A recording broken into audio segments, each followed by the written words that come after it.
నామంలో అందరికి వందనాలు. మీ అందరికీ శుభములు కలుగును గాక. దేవునికి స్తోత్రం. ఈ సమయంలో దేవుని యొక్క వాక్యాన్ని మనం ధ్యానం చేద్దాం. బైబిల్ గ్రంథంలో నుంచి కీర్తన గ్రంథం 46వ కీర్తన 8వ చరణం.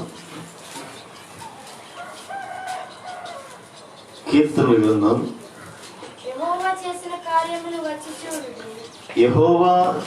చేసిన కార్యములను వచ్చి చూడుడి. చూడండి, చదివినటువంటి లేఖనాలు వాక్యం సెలవిస్తుంది, యెహోవా కార్యములను వచ్చి చూడుడి. యెహోవా చేసిన కార్యములను వచ్చి చూడుడి. దేవుని కార్యాలను వచ్చి చూడుడి.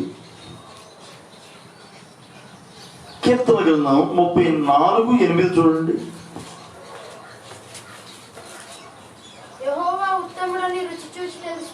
యెహోవా ఉత్తముడు అని రుచి చూసి తెలుసుకొనుడి. ఆయన ఆశ్రయించు ధన్యుడు. దేవుని ఆశ్రయించే నరుడు ధన్యుడు. కనుక ఆయనను ఆశ్రయించండి. ఆ ధన్యత ఏంటో మీకు తెలుస్తుంది, ఆ భాగ్యం ఏంటో మీకు తెలుస్తుంది. మనకు తెలియాలి అంటే ముందే ఏం చేయాలి? ఏదైనా మనకు తెలియాలంటే రుచి చూడాలి, తెలుసుకోవాలి. దేవుడి గురించి నీకు తెలియదా? వచ్చి చూడు. అదే 34వ కీర్తనలో మనం చదివింది 8వ చరణంలో ఏమని? యెహోవా ఉత్తముడు అని రుచి చూసి తెలుసుకోండి. రుచి చూసి తెలుసుకోండి. రుచి చూడాలి. రుచి చూసి తెలుసుకుంటే గాని అది శ్రేష్టమైందో కాదో తెలుస్తుంది. రుచి చూసి తెలుసుకోవాలి. రుచి చూడకుండానే, తెలియకుండానే ఇది బాగోదు అని అనడం కరెక్ట్ కాదుగా. అది బాగుంటుందో లేదో తిని చూడాలి అని మనం అంటాము. కొంతమంది ఫస్ట్ వద్దు వద్దు అంటారు, రుచి చూసిన తర్వాత ఎంత బాగుందో అని మళ్ళీ తింటారు కదా. అది బాగుంది అనుకున్నప్పుడు, రుచి చూసిన తర్వాత అది రుచికరంగా ఉన్నప్పుడు, అది ఉత్తమమైనది అని తెలిసినప్పుడు, గుర్తించగలిగినప్పుడు మనం ఏం చేస్తాం? దేన్నైతే వద్దంటున్నామో దాన్నే ఆ తర్వాత కావాలని కోరుకుంటూ ఉంటాం. రుచి చూస్తేనే తెలిసేది. తెలిస్తేనే కదా మనం ఏమైనా చేయగలిగేది. అందుకోసమే భక్తుడు అన్నాడు, దేవుడు యెహోవా ఉత్తముడు అనే సంగతి, దేవుడు మంచివాడు అనే సంగతి, ఆయన గొప్పవాడు అనే సంగతిని నీవు రుచి చూసి తెలుసుకో. రా, వచ్చి చూడు. దేవుడు అంటే ఏంటో, దేవుడైనా యేసు అంటే ఏంటో నీకు తెలిసింది. ఎక్కడో కూర్చొని దేవుడు నేను నమ్మను, దేవుడు లేడు అని అంటాం కాదు. యేసు ప్రభువా నేను నమ్మను అని అంటాం కాదు. వచ్చి చూడు, ఆయన ఏంటో తెలిసింది. ఆయన గొప్పతనం ఏంటో, ఆయన పరిశుద్ధత అంటే ఏంటో, ఆయన ప్రేమ ఏంటో కదా, ఆయన కనికరం ఏంటో వస్తే తెలిసింది. వచ్చి చూడు. అదే ఇక్కడ వాక్యం చెప్తుంది. ఆయన ఉత్తముడు, ఆయన మంచివాడు, ఆయన గొప్పవాడు, ఆయన కనికర సంపన్నుడు. ఎవరైనా ఆయనే నజరేయుడైన యేసు. Praise the lord. ఆయన మంచితనం ఏంటి? వచ్చి చూడు. ఆయన ప్రేమ కనికరాలేంటో వచ్చి చూడు, తెలుస్తుంది. ప్రేమ దేవుని పిల్లలారా, బైబిల్ గ్రంథంలో యోహాను సువార్త 4వ అధ్యాయం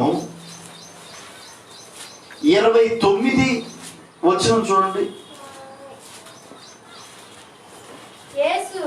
యేసు ఆయన పంపిన వాని యందు మీరు విశ్వాసం ఉంచుటయే ఆయన పంపిన వాని యందు విశ్వాసం ఉంచుటయే దేవుని క్రియ అని వారితో చెప్పాను. దేవుని క్రియని వారితో చెప్పెను. మీరు వచ్చి నేను చేసినవన్నీ నాతో చెప్పిన మనుషుని చూడుడి. మీరు వచ్చి నేను చేసినవన్నీ నాతో చెప్పిన మనుషుల్ని చూడుడి. 4వ అధ్యాయము 29వ వచనంలో రాయబడినటువంటి వాక్యం ఇది. మీరు వచ్చి నేను చేసినవన్నీ నాతో చెప్పిన మనుషుని చూడుడి. ఈయన క్రీస్తు కాడా అని ఆ ఊరి వారితో చెప్పగా, ఎవరు చెప్పారు ఈ విషయం అంటే ఒక స్త్రీ చెప్తున్నటువంటి మాట ఇది. ఒక స్త్రీ ఏం చేసిందంటే తన ఊరిలోనికి వెళ్ళింది, అనేక మందిని పిలిచింది, అనేక మంది స్త్రీలను పురుషులను పిలిచి వారందరితో చెబుతుంది, తన ఊరి వారితో, తన గ్రామస్తులతో చెబుతుంది. ఏమని? మీరు వచ్చి చూడుడి, నేను చేసినవన్నీ నాతో చెప్పిన మనుషుని చూడుడి. ఈయన క్రీస్తు కాడా? ఈయన క్రీస్తు కాడా? ఎలా నమ్ముతున్నావమ్మా నువ్వు? నేను చేసినవన్నీ నాతో చెప్పినవాడు ఆయన. Praise the lord. ఎవరైనా నేను చేసినవన్నీ నాతో చెప్పినవాడు అని చెప్తుంది ఈ స్త్రీ, సాక్ష్యం ఇస్తూ ఉంది.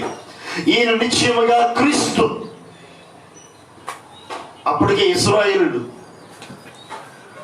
యూదులైన వారు, సమరయులైన వారు, ఇదిగో ఒకనొక కాలం వస్తుంది, క్రీస్తు అభిషిక్తుడు రాబోతూ ఉన్నాడు,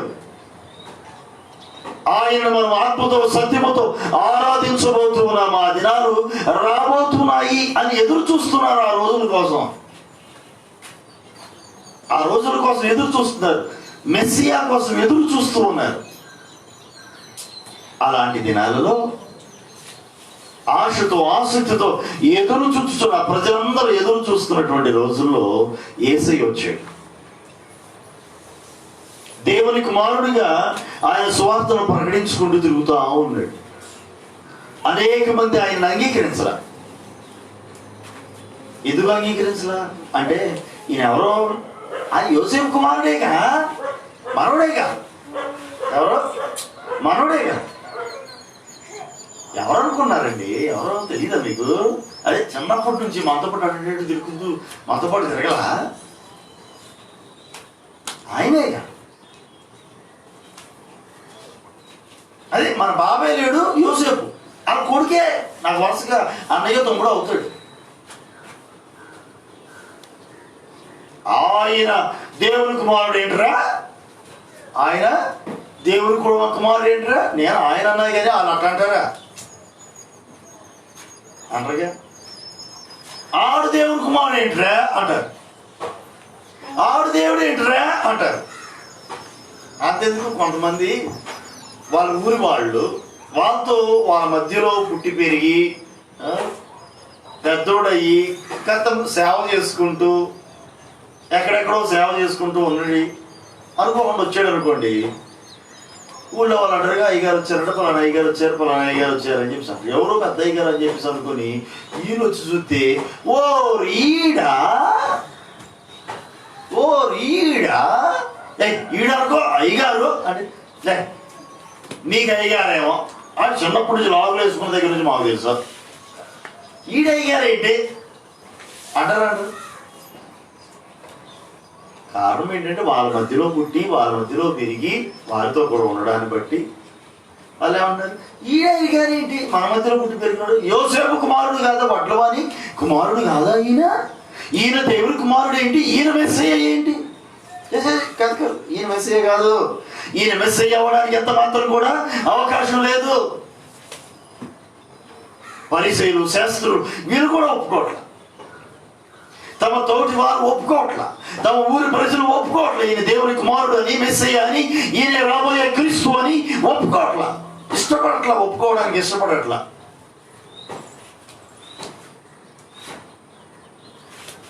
అంగీకరించడం వీళ్ళ మనసు అంగీకరించట్లా. కారణం చిన్నప్పటి నుంచి ఎంత పాడు వీళ్ళ దగ్గరే ఇలా కళ్ళ ముందు పుట్టాడంట, వీళ్ళ కళ్ళ ముందు పెరిగాడంట, వీళ్ళ కళ్ళ ముందు ఆడుకున్నాడంట, వీళ్ళ కళ్ళ ముందు తిరిగాడంట, లాగులు వేసుకున్నాడంట, ప్యాంట్లు వేసుకున్నాడంట, లుంగి కట్టాడంట. అయితే అవ్వకూడదా? పెద్దయ్య గారు అవ్వకూడదా? నీ కళ్ళ ముందు పుట్టి పెరిగితే నీ కళ్ళ ముందు లాగులు వేసుకుంటే, నీ కళ్ళ ముందు లుంగీలు కడితే, నీ కళ్ళ ముందు ప్యాంట్లు వేస్తే, నీ కళ్ళ ముందు చదివితే మాత్రం అయ్యగారు అవ్వకూడదా? గొప్పవాడు అవ్వకూడదా? అవ్వకూడదా? కొంతమంది అంగీకరించలేదు. ఈడేంటండి, ఈడవడం ఏంటండి, ఎట్టయ్యాడబ్బా, ఎంతోడు ఎంత గొప్పవాడు ఎట్టయ్యాడు, ఈడ అసలు తెలివితేటలు లేవు కదా, నోట్లో ఏలు పెడితే కొరకడం కూడా చేత కాదు కదా, వీడే నేను నమ్మనండి, వీడు ఎంతోడయ్యాడని నేను నమ్మను. నువ్వు నమ్మితే ఎంత, నమ్మకపోతే ఎంత, అంతోడయ్యాడు అంతే కళ్ళ ముందు కనపడుతుంది. మనం చేయగలిగింది లేదు, నమ్మినా నమ్మకపోయినా కదా. యేసే క్రీస్తు అని నీవు నమ్మినా నమ్మకపోయినా ఆయన క్రీస్తే. ఆయన దేవుని కుమారుడు అని నీవు నమ్మినా నమ్మకపోయినా ఆయన దేవుని కుమారుడే.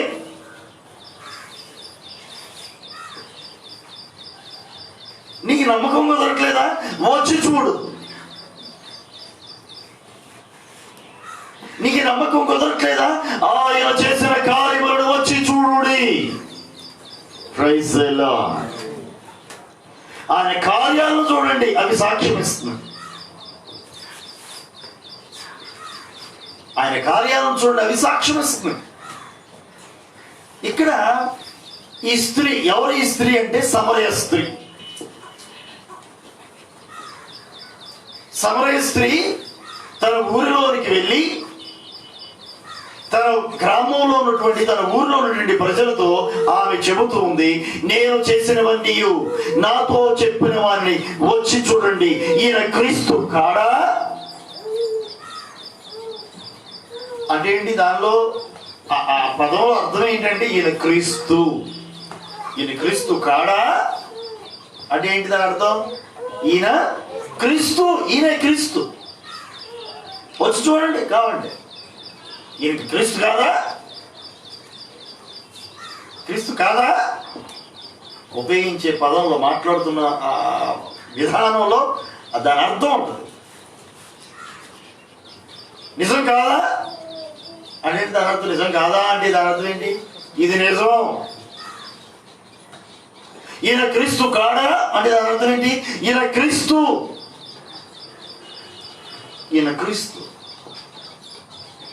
ఈయనే క్రీస్తు. నేను చేసినవన్నీ నాతో చెప్పిన వాడు ఈయన నిజముగా క్రీస్తు అయితేనే తప్ప లేకపోతే తెలియదు. ఈమెం చేసిందో, ఆయన ఏం చెప్పాడు, ఈమె గురించి ఆ ఊళ్ళో వాళ్ళకి ఏం తెలుసు అది తెలియాలంటే పైకి వెళ్ళాల్సిందే. మనం ప్రారంభంలోనికి వెళ్ళిపోవాలి. అధ్యాయం ప్రారంభం నుంచి. యేసయ్య యోదయ నుంచి గలిలయకి బయలుదేరి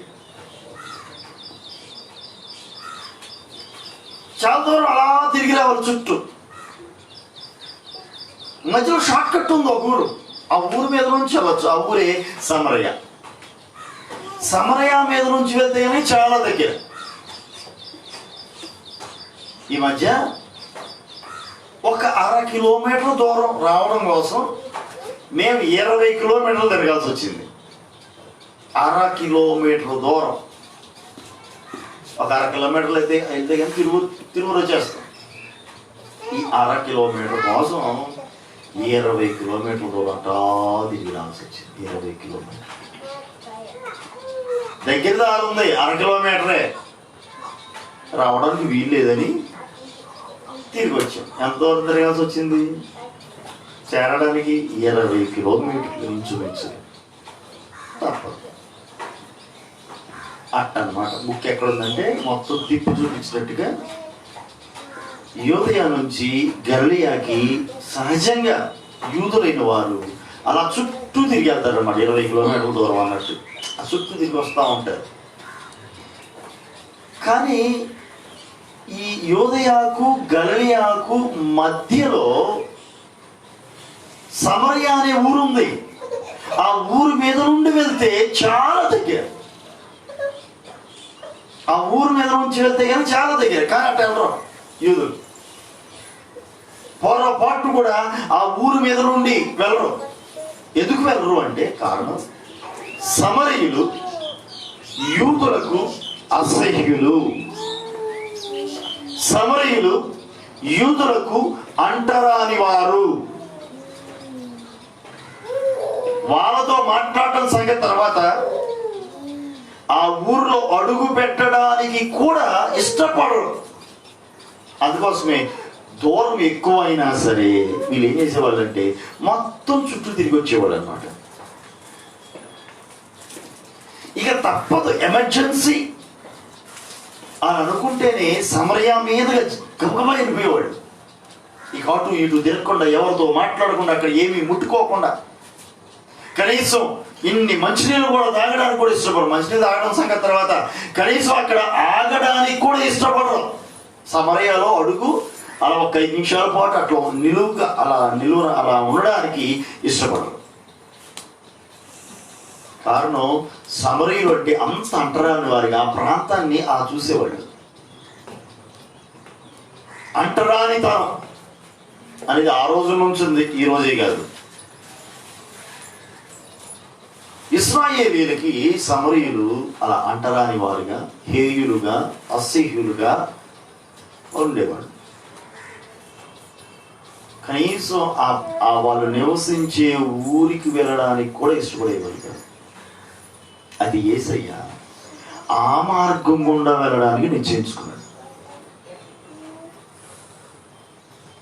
ఆ మార్గం గుండా వెళ్ళడానికి నిశ్చయించుకున్నాడు. సహజంగా యూదులు ఆ మార్గం గుండా వెళ్ళే సమయం ఎప్పుడు అంటే అదేదన్నా ఎమర్జెన్సీ అయితే త్వరగా వెళ్ళాలి, అర్జెంట్ పని, ఇక టైం లేదు, తొందరగా వెళ్తేనే తప్ప అని అనుకుంటేనే ఆ మార్గం గుండా వెళ్తారు.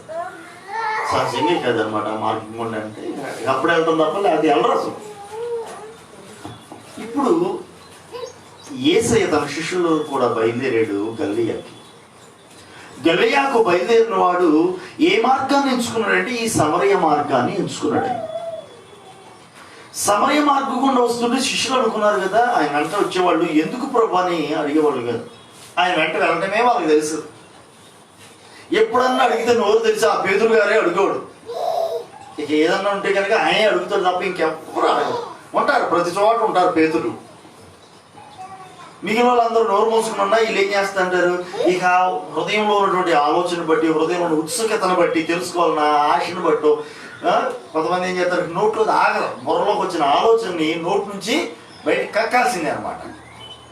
అట్లాంటి వాళ్ళు కూడా ఉంటారు సహజంగా. ప్రతి చోట ఉన్న, ప్రతి ఇంట్లోనూ ఉంటారు, ప్రతి సంఘంలో ఉంటారు, ప్రతి చోట ఉంటారు.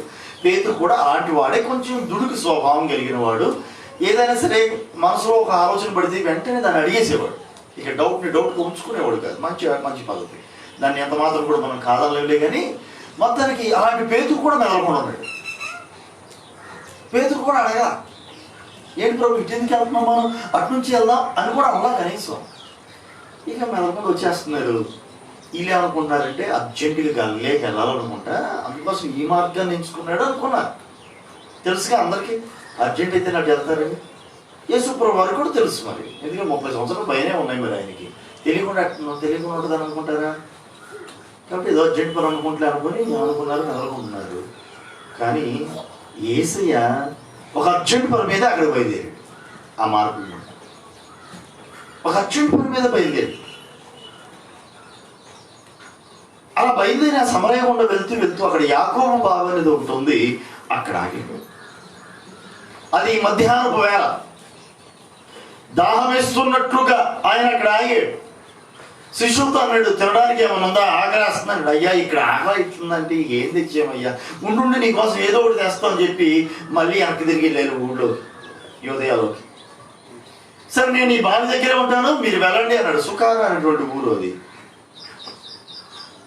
ఆ సమరయ ప్రాంతంలో సుకార అనే ఊరు దగ్గర యాకోబు బావి ఉంది. యాకోబు బావి దగ్గర యేసయ్య నిలిచాడు. శిష్యులు అనుకున్నా నిజంగా ఈయనకి ఆకలేస్తుంది అనుకుంటే, పాపం ఎంత ఆకలితో ఉన్నాడో, ఈయన క్యారేజ్ తీసుకొద్దాం, వాటర్ బాటిల్లో వాటర్ కూడా తీసుకొద్దాం. ఎందుకంటే ఇది సమరయ, ఇక్కడిది ఏది ముట్టకూడదు, కనీసం చుక్క నీరు కూడా తాకూడదు, అసలు ఈ బావి దగ్గర ఉండటమే గ్రేటు. కానీ ఏం చేస్తాం మరి, బోధకుడిని ఎక్కడ శ్రమ పెడదాం మనం, ఇంకా గలిలయ చేరాలంటే కనుక ఇంకా చాలా సమయం ప్రయాణం చేయాలి. ఇంకొంచెం దూరం ఉంది, ఈ లోపల మనం యోదయకి వెళ్ళి తీసుకురావచ్చు, ఏదో ఒకటి వీళ్ళు వెళ్ళారు, ఏదో తీసుకుపోతారని కదా. ఈ లోపు ఆ బావి దగ్గరికి ఒక స్త్రీ వచ్చింది, నీళ్లు చేదుకోవడానికి వచ్చింది. ఆమెతో యేసయ్య మాట్లాడుతున్నాడు.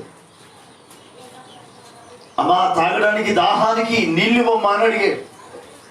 వెంటనే ఆమె అంటుంది కదా, అయ్యా మీరు యూదులయ్యుండి సమరయులైనటువంటి మమ్మల్ని దాహం ఇమ్మని ఎలా అడుగుతున్నారయ్యా? మేము అంటరాని వారం కదా, మేము అసహ్యం కదా, మా నేడే మీకు పడదు కదా, మమ్మల్ని మీరు ఒప్పుకోరు కదా, మేమిచ్చింది మీరు తినరు తాగరు కదా, అలాంటిది నీవు నన్ను ఎలాగూ దాహములకు ఇమ్మని అడుగుతున్నావు అని అడిగింది. తన డౌట్ని వెళ్ళబుచ్చిందా.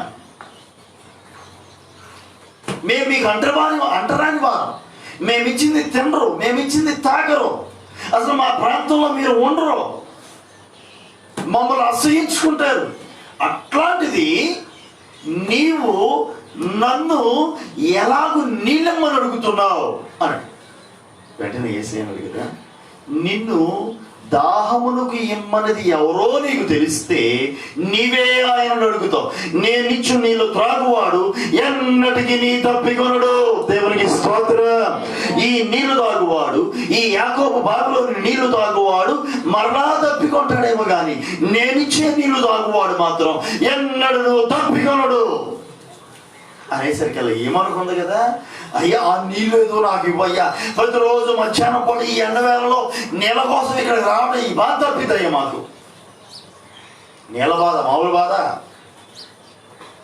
నీళ్ళ బాధ మామూలు బాధ కదా. అందులోనూ విషయం ఏంటంటే వీళ్ళు పొద్దున్నే వచ్చి తెచ్చుకోవడానికి లేదు, సాయంకాలం వచ్చి తెచ్చుకోవడానికి వీలు లేదు.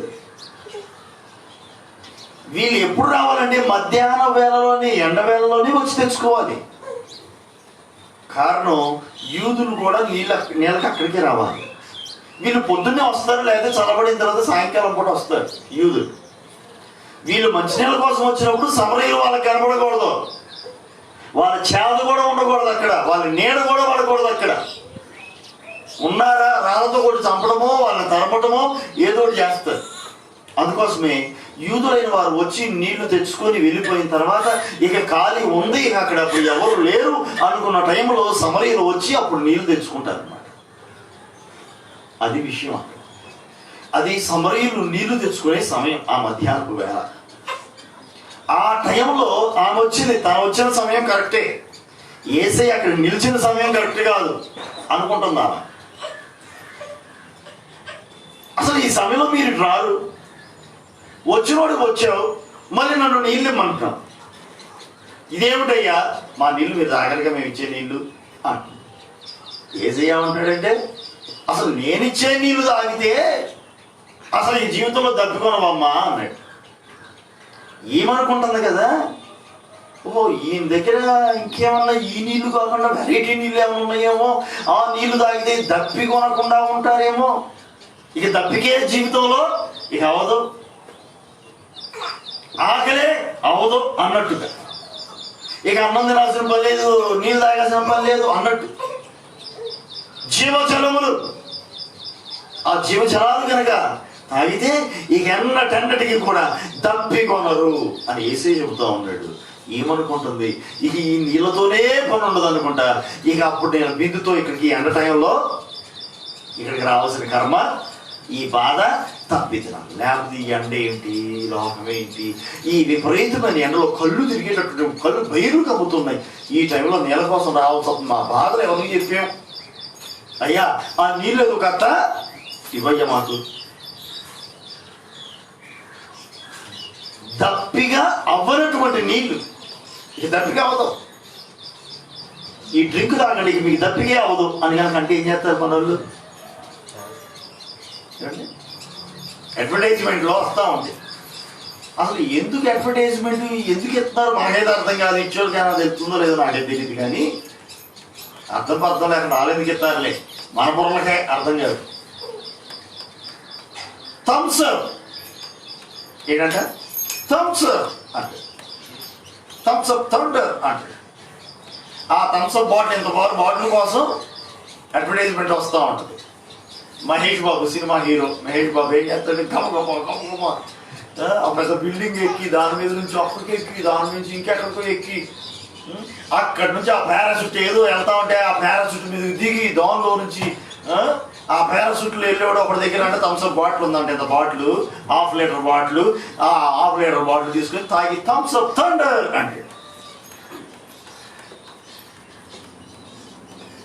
నేనంట థమ్స్అప్ బాటిల్ కావాలి ఎంత ప్రయాసపడక్కర్లేదు, పక్కన కొట్టుకెళ్తే కనుక ఏమండి ఒక 30 రూపాయలు 40 రూపాయలు పెడితే ఆ బాటిల్ వచ్చింది. పొరపాటు కనుక ఆ డాబా మీద ఉండి పడితే కాళ్ళు చేతులు ఇరిగి మూల పడుతున్న ఆయన మనం కాబట్టి మనకెందుకు ఈ బాధలన్నీ అంట. కానీ వాళ్ళు చెప్పే ఉద్దేశం అక్కడ వేరే ఉంది. అక్కడ అంటే కోట్ల రూపాయలు పెట్టి అడ్వర్టైజ్మెంట్ ఇచ్చారంటే అర్థం లేకుండా ఇస్తారా? ఎంత ప్రయాసపడినా పర్లేదు, కాలు ఇరిగినా పర్లేదు కానీ థమ్స్అప్ తాగాల్సిందే. మరేమనుకున్నారు? దాని టేస్ట్ వేరు, దాని రుచి వేరు. ఈ వేసవి కాలంలో ఎంత ప్రయాసంగా తీసుకోవచ్చు కానీ అది తాగితే కనుక అవన్నీ మర్చిపోతాం, ఎండను మర్చిపోతాం, ఆ తీవ్రతను మర్చిపోతాం, దాహం మర్చిపోతాం అనే అర్థాలు ఎన్నో దాంట్లో ఉంటుంటాయి.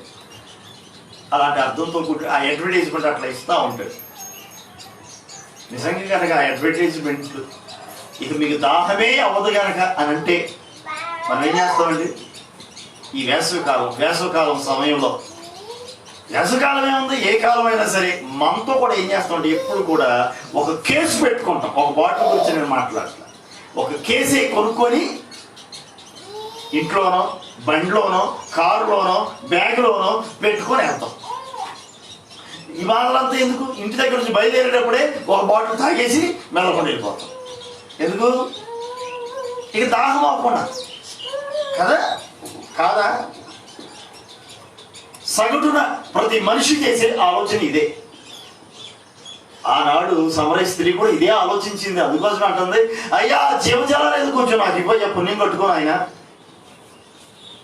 ఆ జీవజలాలు తాగుతాను. ఇక ఇక్కడికి ఈ బావి దగ్గరికి బిందులు పట్టుకొని రావాల్సిన పని లేదు, బిందులు మాకు తగ్గిద్ది, మొయిలా చచ్చిపోతాను ఎండకాయాల్లో అని. ఆయన చెప్పే నీళ్లు ఏ నీళ్లు? ఈ బావిలో నీళ్ళ గురించా? మోటార్లో వచ్చే నీళ్ళ గురించా? కిల్లే బాటిల్లో నీళ్ళ గురించా? కాదు కదా. ఈ మినరల్ వాటర్ గురించి కాదు, ప్యూరిఫైడ్ వాటర్ గురించి కాదు, ఈ నీళ్ళ గురించి కాదు. ఆయన చెప్పేది వేరేది.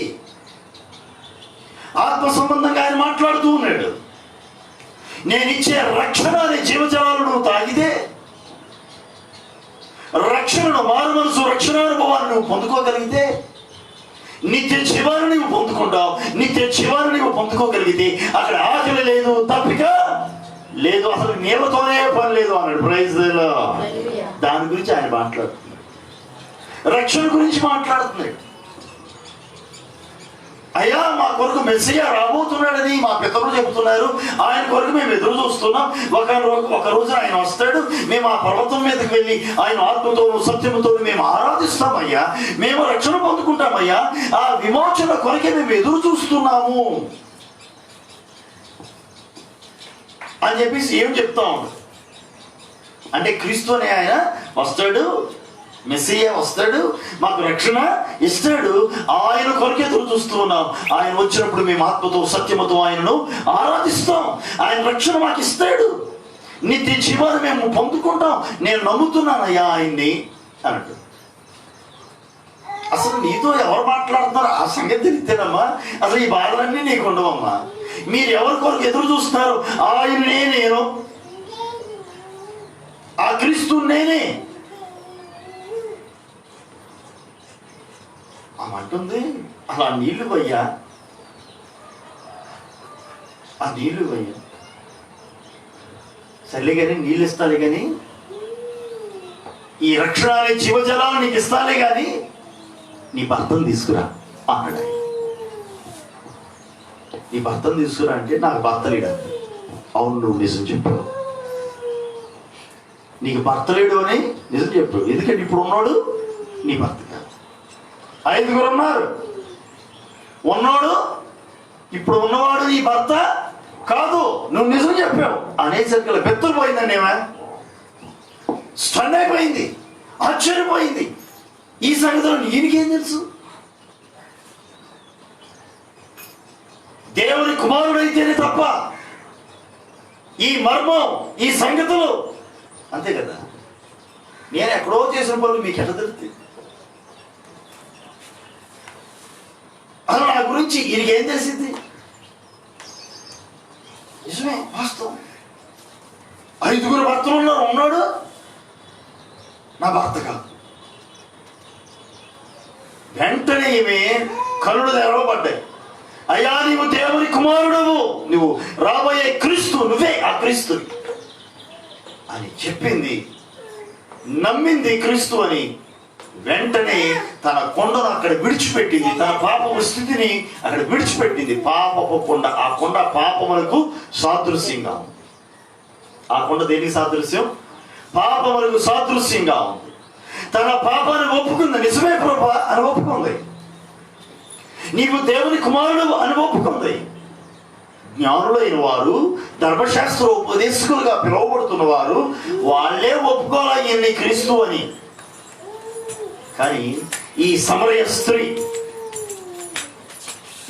స్త్రీ ఈయన క్రీస్తు అని ఒప్పుకుంది. తన నోటితో ఒప్పుకుంది, మనస్ఫూర్తిగా నమ్మింది. ఈయన నిజముగా దేవుని కుమారుడు, మేము ఎవరి కొరకైతే ఎదురు చూస్తున్నామో ఆయనే ఈ మెస్సయ్య అని నమ్మింది. నమ్మడం మాత్రమే కాదు, తన పాపాలు ఒప్పుకుంది. ఒప్పుకోవడం మాత్రమే కాదు, విడిచిపెట్టడం మాత్రమే కాదు, వెంటనే ఊర్లోకి వెళ్ళింది. Praise the lord. వెంటనే ఏం చేసింది? ఊర్లోకి వెళ్ళి ఊళ్ళో జనాలందరూ పిలిచింది. నేను చేసినవన్నీ నాతో చెప్పిన వారిని వచ్చి చూడుడి. దేవునికి స్తోత్రం. రండి, వచ్చి చూడండి.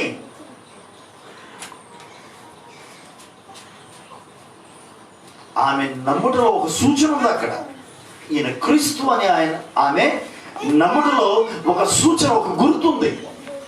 ఆ గుర్తును బట్టి ఈమె నమ్మింది. ఏమిటి ఆ గుర్తు అంటే, నేను చేసినవన్నీ నాతో చెప్పినవాడు. ఈయన క్రీస్తు అని ఎలా నమ్ముతున్నావు నువ్వు? మెస్సియా అని ఎలా నమ్ముతున్నావు నువ్వు? ఏమి చెబుతుంది? నేను చేసినవన్నీ నాతో చెప్పాడు. నేను చేసినేంటో నీకు తెలుసా? అసలు నేనేంటో నీకు తెలుసా? నా జీవితం ఏంటో నీకు తెలుసా? నా చీకటి జీవితం నీకు తెలుసా? నీకు తెలియదుగా. ఇదిగో నా చీకటి జీవితాన్ని, నాకు తప్ప ఎవరికి తెలియనటువంటి నా జీవితాన్ని నా కళ్ళు ఎదురు ఉంచాడు. ఈయన నిత్యంగా దేవుని కుమారుడు తప్ప వేరొకరు కాదు. ఈయన మెస్సియా తప్ప మరొకరు కాదు. మనం ఎదురు చూస్తున్నట్లుగా క్రీస్తు ఈయనే. ఎందుకంటే దేవుడికే తెలుస్తుంది తప్ప మరి ఎవరికి తెలియదు. అవునా కదండి? కొంతమంది 3వ కంటికి కూడా తెలియకుండా చేయాలని చూస్తారు. నేను చేసేవన్నీ ఎవరికి తెలియదులే అనుకుంటూ ఉంటారు. పిచ్చోడు. తెలియదు అనుకుంటే అట. నీకు కళ్ళు ఇచ్చిన వాడు కానకుండా ఉంటాడా? నీకు కళ్ళు ఇచ్చింది ఆయన చూడకుండా ఉంటాడా? ఆయన కనులకు మరుగై ఉన్నది ఏదైనా ఉన్నదా? ఆయనకి అన్నీ తెలుసు. ఆయన సమస్తమును ఎరిగిన వాడు. మనం అనుకున్నట్లుగా ఆయనకి ఏం తెలియదు అనుకుంటే పొరపాటే. ఆయనకి సమస్తము తెలుసు. నేను చేసినవన్నీ నాతో చెప్పాడు.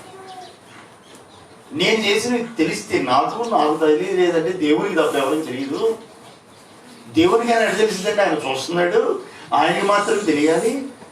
ఇప్పుడు మేము ఎవరి కొరకైతే ఎదురు చూస్తున్నామో ఆయనే ఈయన అనడానికి నాకు ఉన్నటువంటి ఏకైక గుర్తు ఏంటంటే, నేను చేసినవన్నీ నాతో చెప్తున్నాడు ఆయన. నా జీవితం ఏమైందో దాన్ని చెబుతున్నాడు.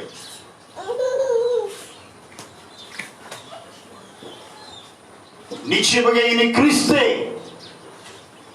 ఈయన రక్షకుడు అని ఈమె నమ్మింది. నమ్మేం చేసిందంటే వెంటనే ఊళ్ళోకి వెళ్ళింది, సాక్ష్యం ఇచ్చింది. రక్షణ సాక్ష్యాన్ని అక్కడ ప్రకటించింది. ఇక నేను రక్షించబడ్డాను, నేను మారాను, నా పాపాన్ని ఆయన తీసివేసాడు, నన్ను పరిశుద్ధపరిచాడు. మీరు కూడా రండి, ప్రభువైన క్రీస్తు యేసును నమ్మండి. ఆయన దేవుడు అని ఎట్లా నమ్ముతామమ్మా? వచ్చి చూడు. ఏమంటుంది? వచ్చి చూడు ఒకసారి.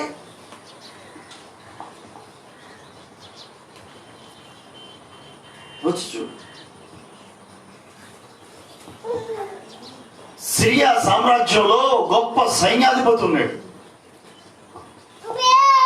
ఎవరైనా తెలుసా? కుష్ఠరోగం వెంబడిస్తుంది, నయమాన్. ఈ ఇశ్రాయేల్ మీద దండెత్తి వెళ్ళి జయించి ఆ రాజ్యాన్ని స్వాధీనపరుచుకొని అక్కడ ఉన్న సొత్తుని తీసుకొస్తే ఏం చేశాడండి ఈ సైన్యాధిపతి నయమాను? తనతో కూడా ఒక చిన్న పిల్లని తీసుకొచ్చాడు. తన భార్యకి చేదుడు వాదోడుగా కొంచెం మంచి సహకారంగా ఉంటుంది అనుకున్నాడు. ఎందుకు తెచ్చుకున్నాడు? లేదా పిల్లలు లేరని తెచ్చుకున్నాడు? ఎందుకు తెచ్చుకున్నాడేనండి? ఒక పిల్లని తెచ్చుకున్నాడు, ఒక చిన్న పిల్లని. ఏమంటది కదా, తన యజమానురాలను చూసి, అమ్మా, మా దేశంలో ఒక గొప్ప దైవజనుడు ఉన్నాడు. నా యజమానుడు అక్కడ ఉంటే మంచిదని నాకు తోచుతున్నదమ్మా. కుష్ఠరోగంతో ఉన్నారుగా, అక్కడికి వెళ్తే కుష్ఠరోగం తగ్గిపోద్ది. అక్కడ మాకు ఒక అయ్యగారు ఉన్నారు, అక్కడ మా పాస్టర్ గారు ఉన్నారు, అక్కడికి వెళ్ళమనండి అమ్మా.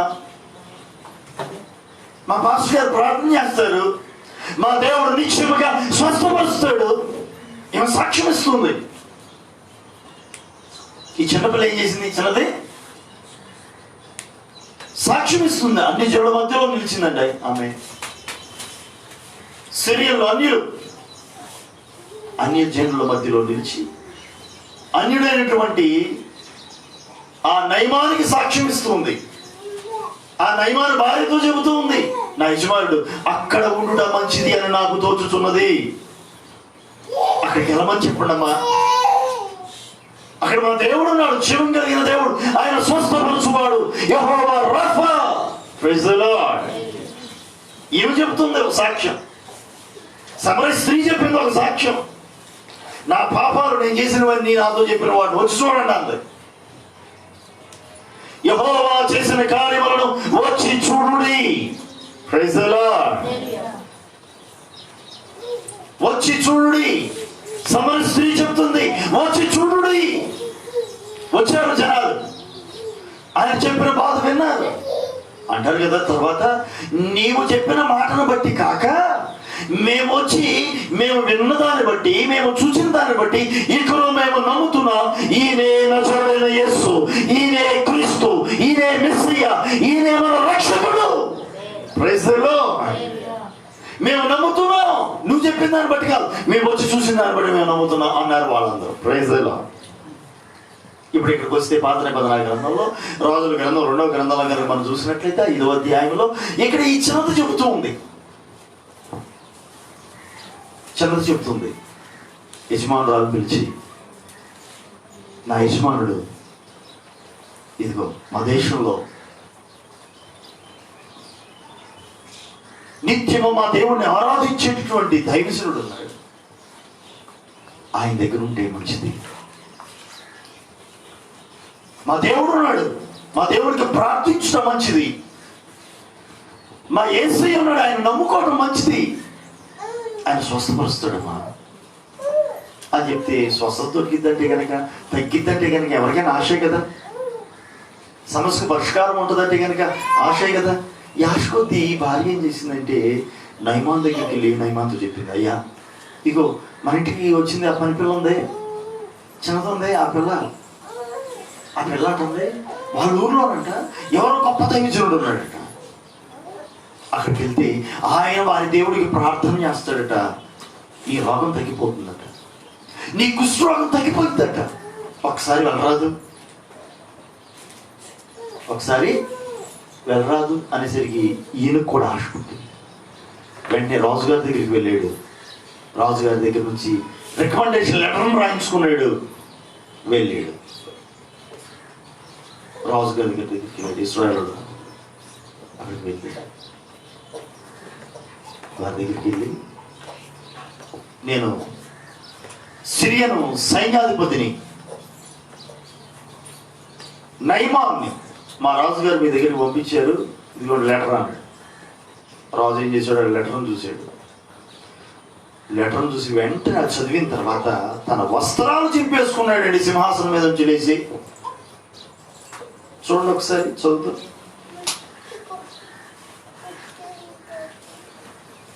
రాజుల గ్రంథంలో, రాజుల 2వ గ్రంథం 5వ అధ్యాయం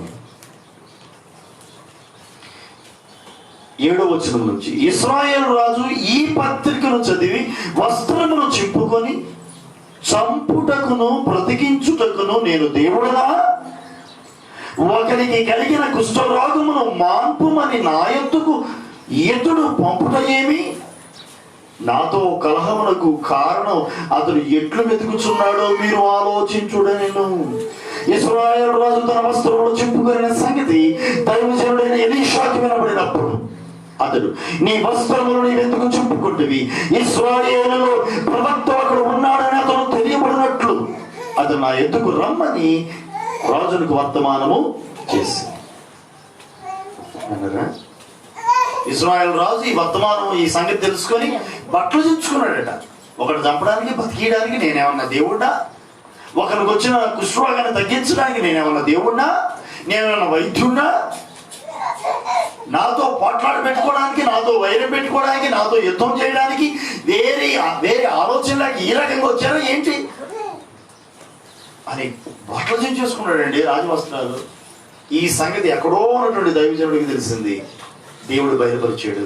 ఆ దైవజనుడు వర్తమానాన్ని పంపించాడు. నీ వస్త్రాలు ఎందుకు చించుకున్నావు? నా దగ్గరికి పంపించు. ఇశ్రాయేలులో ప్రవక్త ఉన్నాడని అతడు తెలుసుకున్నట్లుగా నా దగ్గరికి పంపించాడు. Praise the lord. ఇశ్రాయేలీలో ప్రవక్త ఉన్నాడు, దైవజనుడు ఉన్నాడు.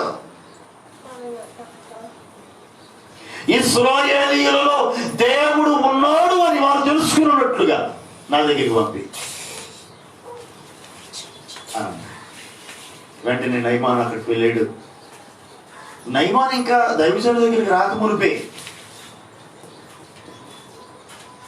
ఆ దైవజనుడు అంటున్నాడు, యోర్దాను నదిలోకి వెళ్ళి 7 సార్లు మునగమను అన్నాడు.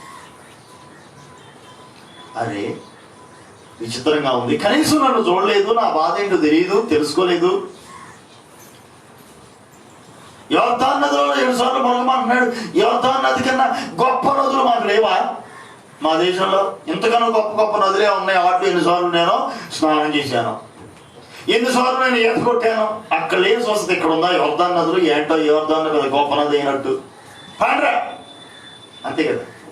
డాక్టర్ గారి దగ్గరికి వెళ్ళాం, డాక్టర్ మనం చూడలేదు, అసలు పట్టించుకో. అసలే కరోనా కాలం, ఏం చూస్తారు? టెస్టులు రాశారు, టెస్టులు కూడా చూడాల. అసలు మనం కనీసం మన కన్నీ తట్టు చూడాల. మనకి చూడకుండా డైరెక్ట్గా మందులు రాసేసి మందులు వాడి ఒక నెల తర్వాత రమ్మని అన్నా అనుకోండి, ఏం చేస్తాం మనం? ఆడండి అసలు కనీసం నన్ను చూసే కదా. పెద్ద పెద్ద హాస్పిటల్ ఈరోజు జరుగుతుంది అదే కదా. టెలిమెడిసిన్ ఏంటి దాని ఉద్దేశం? డాక్టర్ ఎక్కడో ఉంటాడు, పేషెంట్ ఎక్కడో ఉంటాడు కదా. వీళ్ళు సెల్ ఫోన్ చేస్తారు, వీడియో కాల్ ద్వారా వాళ్ళు మాట్లాడుతూ ఉంటారు. అమ్మా నీ బాధ ఏంటి? చేయి పట్టుకోడు, కన్ను ఇటు చూడటం, నోరు తెరుగుని టార్చ్ లైట్ వేయడు. నీ బాధ ఏంటి? పలానా టెస్ట్, పలానా. వెంటనే దీన్ని వాట్సాప్ పెట్టండి అమ్మా. ఆ స్కానింగ్, ఎక్స్రేనా, లేదా బ్లడ్ టెస్ట్ రిపోర్ట్ మొత్తం నాకు వాట్సాప్ పెట్టండి. వాట్సాప్లో దాన్ని చూడటం. మనిషితో, పేషెంట్తో పని లేదు. ఇంక వచ్చినటువంటి రిపోర్ట్లు చూసారా, దీన్ని బట్టి మందులు రాసి పంపి. ఏ డాక్టర్ గారు అండి అసలు కనీసం చూడను. మన డాక్టర్ గారు ఏం చేయాలంటే వచ్చి దగ్గరికి వచ్చి, అమ్మా ఎట్లా ఉంది, బాగుందా, ఏంటి సమస్య ఏంటి అని మాట్లాడుతూ, గట్టిగా పీల్చు, వదలు,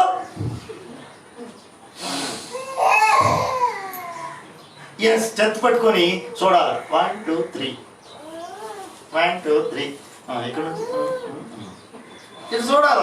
గాలి పీల్చు, వదులు అని పెట్టి చూడాలి. అయిపోయిన తర్వాత వెనక్కి తిరిగో, వెనక్కి కూడా పెట్టి చూడాలి. గాలి పీల్చు, వదులు అని అనాలి. అది అయిపోయిన తర్వాత నాడి పెట్టుకొని చూడాలి. అది అయిపోయిన తర్వాత టార్చ్ లైట్ వేసి కళ్ళు తెరో కళ్ళు చూడాలి. నోరు తెరిచిన తర్వాత నోట్లో టార్చ్ లైట్ వేసి చూడాలి. అమ్మా తగ్గిపోతుంది కంగారు పడి నేను మందులు వస్తాను కానీ ఈ టెస్టులు రాయించుకో, ఈ టెస్టులు చేయించుకో, స్కానింగ్ చేయించుకుని రా, నీకు మంచిగా కంగారు పడికి అసలు అనవసరంగా అటు మీరు ప్రయాసపడ్డారు అట్టా ఇట్ట అసలు ఏం లేదు రోగం తగ్గిపోతాయి ఎన్ని చెప్పాలి ఓదలు కొట్టాలి మనకి కదా.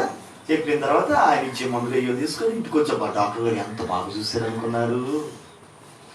డాక్టర్ గారు ఎంత అసలు ఆయన మాట్లాడే మాటలతోనే సగం రోగం తగ్గిపోతుంది మనకి కదా. డాక్టర్ గారు ఆయన చక్కగా మంచిగా మాట్లాడారు అనుకోండి, దాంతోనే సగం రోగం తగ్గిపోతుంది వాస్తవాన్ని.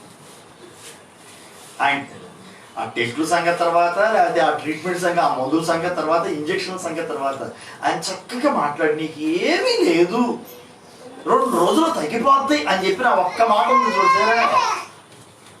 ఆ ఒక్క మాట రోగాన్ని సగం తగ్గించేసింది.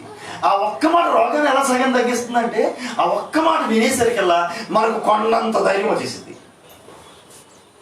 ఏమి లేదంట, నాకు ఏమి లేదంట, జ్వరం తగ్గిపోయిందంట, కరోనా కాదంట అనేసరికల్లా ఈ సగం జ్వరం అక్కడే తగ్గిపోద్ది. కరోనా లక్షణాలు అలాగ ఉన్నాయే, దగ్గుందా, గొంతు నొప్పి ఉందా, తలనొప్పి ఉందా, జ్వరం ఉందా, అమ్మో ఇదేదో అది కరోనానే. నిజంగా కరోనా ఉందో లేదో కానీ ఈ మాట వినేసరికి గుండె ఆగిపోతుంది. వాస్తవానికి కరోనాతో చచ్చిపోయే వాళ్ళ కన్నా ఈ భయంతో చచ్చిపోయే వాళ్ళు చాలా మంది. సీజన్ ప్రారంభమైంది, పాము కాటులో సీజన్. పాము కాటు పొలాల్లో పనులకు వెళ్తున్నప్పుడు నిన్న ఒక్కరోజునే తిరువూరు హాస్పిటల్లో, గవర్నమెంట్ హాస్పిటల్లో ఎంతమంది 5 6 అందులో ఒక 2 3 చచ్చిపోయారు. కొంతమందిని విజయవాడ పంపించారు. సీజన్ స్టార్ట్ అయిపోయింది. వాస్తవానికి పాము కాటు యొక్క ప్రభావం వల్ల, అంటే విష ప్రభావం వల్ల చనిపోయిన వారి కన్నా సగటున గవర్నమెంట్ లెక్కలు చెబుతున్నాయి, సైన్స్ చెప్తా ఉంది, పాము నన్ను కలిసింది నేను చచ్చిపోతాను అన్న భయంతో చచ్చిపోవాల సంఖ్య 90% అట. నమ్మగలరా మీరు? విష ప్రభావంతో చనిపోయే వారికన్నా ఈ పాము కలిసింది నేను చచ్చిపోతాను అన్న భయంతో చచ్చిపోయేవారే 80 నుంచి 90% మంది. వాస్తవంగా ఆ పాము యొక్క కాటును బట్టి, ఆ విష ప్రభావాన్ని బట్టి చనిపోయేవారు తక్కువ. ఆ భయం కొద్ది చనిపోయేవారే ఎక్కువ. కారణం ఏంటంటే పాము కలిసింది, అమ్మో నేను చచ్చిపోతాను గుండె దడ కదా, బీపీ పెరిగిపోద్ది, రక్త ప్రసరణ పెరిగిపోద్ది, గుండె వేగంగా కొట్టుకుంటూ ఉంటుంది, రక్తం వేగంగా ప్రవహిస్తూ ఉంటుంది, రక్తంతో పాటు విషయం కూడా వేగంగా బాడీ అంతా స్ప్రెడ్ అయిపోతుంది, చచ్చిపోతుంది. ధైర్యంగా ఉన్నాడు అనుకోండి, ఏం కాదు అని ధైర్యంగా ఉంటే నార్మల్గా ఉంటుంది. హార్ట్ బీట్, గుండు కొట్టుకోవడం నార్మల్గా ఉంటుంది, సాధారణంగా రక్తం ప్రవహిస్తూ ఉంటుంది, స్లో మామూలుగా జనరల్గా అంటుండాలి అలానే ఉంటుంది. వీళ్ళు కంగారు పడకుండా ప్రశాంతంగా హాస్పిటల్కి వెళ్ళి ట్రీట్మెంట్ ప్రారంభించుకోవచ్చు. దానికి విరుగుడు వాళ్ళు ఏదో ఇస్తారు, తగ్గిపోయి. మనం అట చేయం కదా, మన జనాలు అట చేయరు కదా. అమ్మో పాము వచ్చిందంటే ఇంకేముందమ్మా అని వాళ్ళేడవా వీళ్ళేడవా, ఈ 2 ఏడుగులకి అసలు క్యాండిడేట్కి ఇంకా భయం ఎక్కువైపోతాయి. ఈ భయంతో సగం తెచ్చిపోతారు. అది సంగతి అండి. అంటాడు అసలు అసలు నేను ఎట్టున్నానో చూసాడా, నన్ను చూడలా. యోర్దాను నదిలోకి వెళ్ళి 7 సార్లు మునగమన్నాడు. ఏమా దేశంలో అంతకు మించినవి లేవా అనుకున్నాడు. బయలుదేరి వెళ్ళిపోతున్నాడు, బయలుదేరి వెనక్కి వెళ్ళిపోతున్నాడు. అతడు దాసుడు అంటాడు కదా, ఆ నయమాను యొక్క దాసుడు, అయ్యా ఇంతకన్నా గొప్పది ఏదన్నా చేయమంటే చేయవా? ఆయన అడిగితే అడగకుండానే ఇవ్వడం కోసం నువ్వు బళ్ళు వస్త్రాలు, విలువైన వస్త్రాలు తెచ్చావు, వెండి తెచ్చావు, బంగారం తెచ్చావు, ఆయన ఇవేం అడగలేదే. యోర్దాను నదిలోకి వెళ్ళి 7 సార్లు మునగమన్నాడు. ఇది పెద్ద విషయమా? 7 మనుగుల బంగారం అడిగితే ఇవ్వవా? 7కి 7 14 మనుగులు ఇస్తావు. విలువైన పట్టు వస్త్రాలు అడిగితే ఇవ్వవా? ఆయన 10 అడిగితే నువ్వు 20 ఇస్తావు.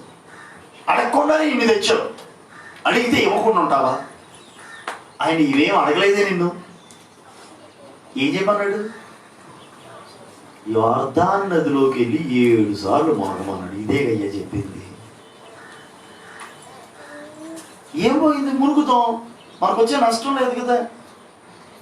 వెళ్ళి మునుగుతాం, తగ్గిందనుకోండి మీకే లాభం కదా, మనకే లాభం. తగ్గలేదా, ఎట్టో వెళ్ళిపోదాం అనుకున్నాం, వెళ్ళిపోతాం అంతే. వచ్చిన నష్టమే ఉండదు కదా అయ్యా. బట్టలు మార్చుకుంటాం, బట్టలు దొరుకుతాయి అంతేగా. వర్షం పడింది అనుకున్నాం, ఏమైంది అయ్యా పదండి అయ్యా అని మొత్తానికి చెవులో గుబిలు తీసాడండి. దిట్టంగా పట్టిన చెవులో గుబిల్ని ఏం చేశాడు? గుబిలు తీసేవాళ్ళు ఉండాలి. కొంతమందికి గుబిలు తిట్టం కూడా చెప్పిన మాట వినరు. తొందరగా బొరకెక్కవు, చెవులోకి ఎక్కవు. గుబిలు తీసేవాళ్ళు ఉండాలి. కొంచెం సంఘాలలో కూడా ఎవరు ఉండాలి? గుబిలు తీసేవాళ్ళు ఉండాలి. ఎట్టే కొంచెం రెటపైత్యంతో తిరిగి వెళ్ళిపోతుంటారు. రెటపైత్యంతో గర్వంతో మాట వినరు. ఇలాంటి వాళ్ళకి చక్కగా చెప్పి వాళ్ళు ఉండాలి. ఎవరు తప్పే ఉంది ఈ పాస్టర్ గారు ఇలా చెప్పడంలో. ఎట్లాంటి వాళ్ళు తక్కువ అండి సంఘాల్లో? అయ్యగారు ఎట్టన్నారా అన్నారా? నాకు తెలుసు అయ్యగారు అంటాడని సంగతి తెలుసు. ఏ గద్దించాడు, తప్పే ఉందమ్మా అని అంటే ఎంత బాగుంటుంది. కొంచెం వాళ్ళ కోపం కూడా సొంత పనికిద్ది, వాళ్ళ బాధ కూడా కొంచెం తగ్గింది. అబ్బే అట్లా అట్లా అంటారు. ఏమంటారు? అన్నారా అంటాడమ్మా. అప్పుడెప్పుడు నన్ను అన్నాడు ఆయన. ఇప్పుడు నీ వంతు వచ్చింది, రేపు ఇంకొకడు వంతు. అంతే అంతే. మరి ఎందుకని ఈ బాధ అంతా, ఈ గోళ మనకి మరి ఇట్లా జనాలు పెరిగిపోయారండి. నేటి దినాల్లో క్రైస్తవ లోకంలో కావాల్సిన అలాంటి వాళ్ళు కాదు. ఎవరన్నా వెనుదిరిగి వెళ్ళిపోయే వాళ్ళు ఉంటే అలాంటి వారి దగ్గరికి వెళ్ళి మాట్లాడి వారికి ఏదో నొప్పి కలిగింది, ఆ నొప్పిని తీసివేసేవారు కావాలి. ఏదో బాధ కలిగింది, ఆ బాధను తొలగించేటటువంటి మాటలు చెప్పగలిగేటువంటి వారు కావాలి. ఆదరించే, ఓదార్చే మాటలు చెప్పేవారు కావాలి.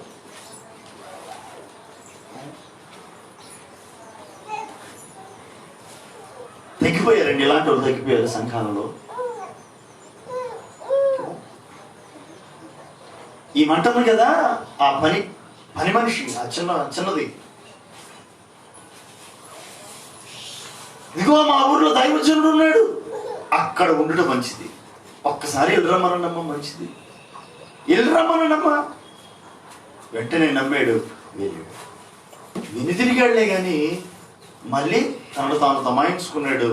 మళ్ళీ వెళ్ళి ఆ యోర్దాను నదిలో 7 సార్లు మునిగాడు. చిన్న పిల్లవాని దేహం వలె మారింది అతని దేహం. Praise the lord. కుష్ఠరోగం అంతా తగ్గిపోయింది. హల్లెలూయా. వెంటనే మరలా దైవజనుడి దగ్గరికి వెళ్ళాడు. కాన్క్లేజ్ ఇద్దాం అనుకున్నాడు. ఆయన నాకు అస్సలు ఏమొద్దన్నాడు, తిరిగి వెళ్ళిపోయాడు. వెళ్తూ కొంచెం ఈ మట్టి అన్న తీసుకెళ్తాను అయ్యా, నా మట్టి తీసుకెళ్ళాడు. వెళ్ళి ఎంతమందికి సాక్ష్యం ఇచ్చి ఉంటాడు. రుచి చూశాడండి దేవుని శక్తిని, రుచి చూశాడు. వచ్చి చూడు, ఎంత సవాలుకరమైన మాట అండి ఇది. ఎలీషా అదే అంటాడు. రాజు దగ్గరికి వర్తమానం పంపాడు.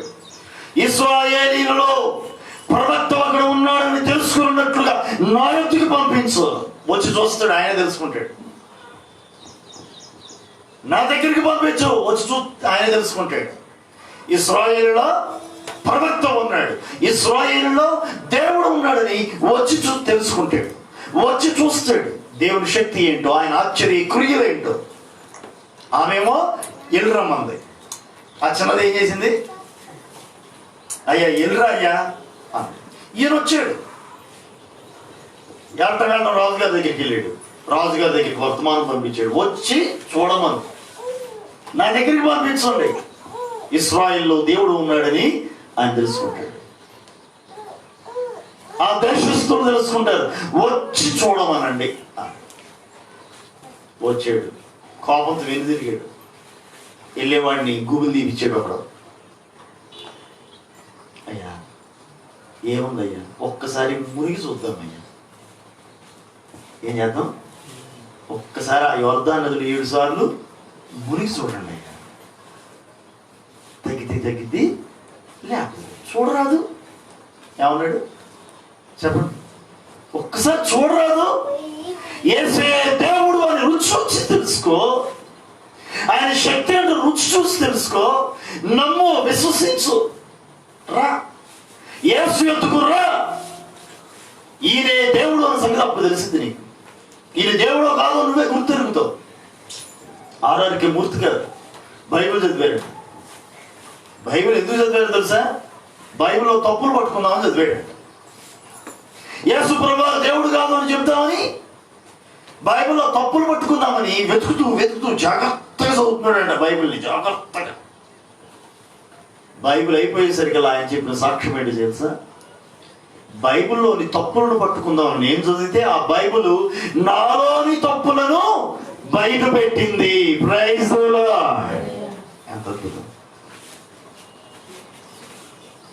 చదువు, వాక్యాన్ని చదివి చూడు, ప్రార్థించి చూడు, విశ్వాసంతో నమ్మకంతో ప్రార్థన చేసి చూడు, విశ్వాసంతో మోకరించి చూడు.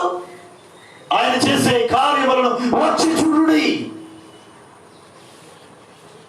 నమ్మండి, విశ్వాసంతో వచ్చి చూడండి. ఇదిగో ఈ నయమాను వెళ్ళాడు, ఆ చిన్నది చెప్పిన మాట ప్రకారంగా వెళ్ళాడు, తిరిగి వచ్చాడు, స్వస్థత పొందుకొని వచ్చాడు. Praise the lord. అదిగో ఆ సమర స్త్రీ రక్షణ పొందింది, పాపాన్ని విడిచిపెట్టి వచ్చింది. ఈ నయమాను తన కుష్టును విడిచిపెట్టి వచ్చాడు. నయమాను కుష్టునే విడిచిపెట్టాడు. యోర్దాను నదిలో ఆ కుష్టు అక్కడే వదిలేశాడు. యోర్దాను నదిలో కుష్టును వదిలేశాడు.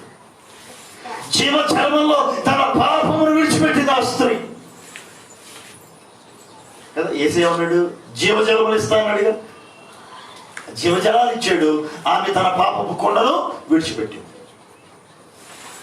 యోర్దాను నది దగ్గరికి వచ్చి ఈయన తన కుష్టుని విడిచిపెట్టి పసి పిల్లవాని దేహం వలె మారిన వాడై తిరిగి ఇంటికి వెళ్ళాడు. పరిశుద్ధుడై ఇంటికి వెళ్ళాడు. ఆ స్త్రీ పాపపు కొండను విడిచిపెట్టి పరిశుద్ధురాలిగా ఇంటికి వెళ్ళింది. నువ్వు ఈ రోజు ఏ స్థితిలో ఉన్నావు? నువ్వు ఏ స్థితిలో ఉన్నప్పటికీ, నువ్వు ఏ సమస్యలో ఉన్నప్పటికీ వచ్చి చూడు యేసు చేసే కార్యాలను. యేసయ్య చేసే కార్యాలను వచ్చి చూడు. చివరికి ఇంకొక మాట మీ ఎదుట ఉంచి నేను ముగిస్తాను. యోహాను సువార్త 1వ అధ్యాయం 46వ వచనాన్ని ఒకసారి చూడండి.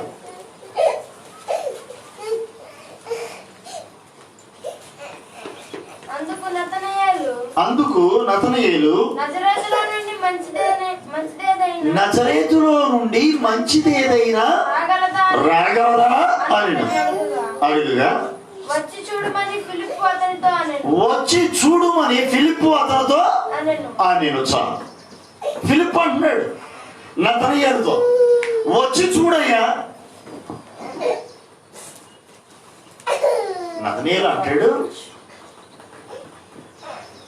అసలు నజరేతులో నుండి ఏదైనా మంచిది వస్తుందా?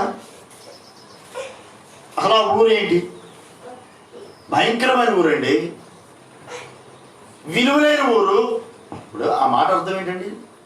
నజరేతులో నుండి మంచిది ఏదైనా రాగలదా అంటే ఏంటి దాని అర్థం? చెప్పండి, దాని అర్థం ఏంటి? దాని భావం అలా మంచి అనేది అక్కడ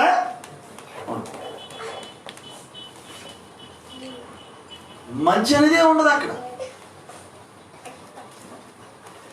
కొన్ని ఊర్లు ఉంటాయి, కొన్ని ప్రాంతాలు ఉంటాయి.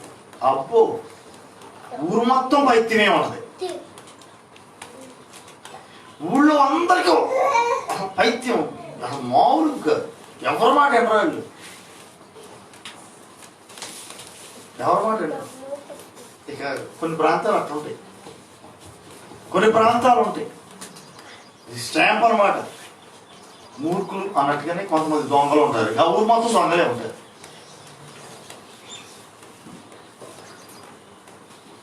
స్టువర్ట్పురం గురించి వినే ఉంటారు. దాని మీద సినిమాలు కూడా తీశారు, నవల్స్ రాశారు. అది వాస్తవం. అది బందిపోటు దొంగలు భయంకరంగా ఉండేటువంటి వారు. అలాంటి వారి కోసం పునరావాసాన్ని కల్పించింది ప్రభుత్వం. ఆ ప్రాంతమే స్టువర్టుపురం. స్టువర్ట్ అనేటువంటి ప్రాంతంలో పునరావాసాన్ని కల్పించింది బందిపోటు దొంగలకి. భయంకరమైన బందిపోటు దొంగలు అనమాట వాళ్ళు. అసలు చెప్పి దోసుకునేవాళ్ళు. వెళ్తున్నటువంటి ట్రైన్, వేగంగా వెళ్ళిపోయే ట్రైన్ ఎక్కేయటం, దాని నుంచి దూకేసేయటం, మొత్తం దోసుకోవడం కూడా చేసేస్తూ ఉంటారు.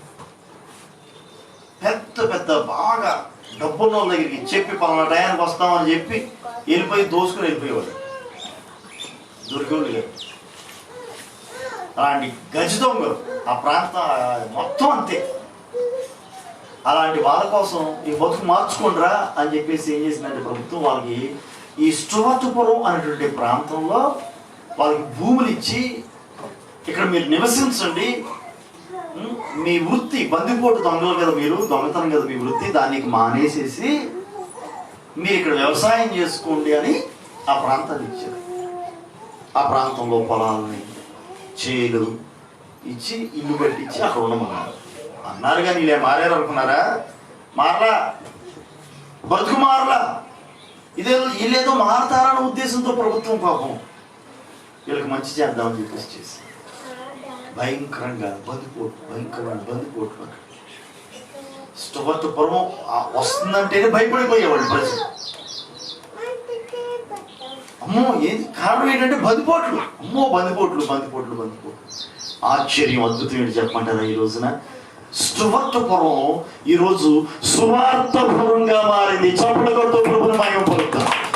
దైవ సేవకులు, కరుడైనటువంటి దైవజనుడు ఎన్ దానియేలు గారు ఆ ప్రాంతానికి సువార్త కోసం వెళ్ళి సువార్త పరిచర్య చేసి ఎంతో ప్రయాసపడి ఆ ప్రాంతంలో ఈ రోజున ఒక ఘనమైన పరిచర్య జరిగేటట్లుగా పునాదిని వేశారు.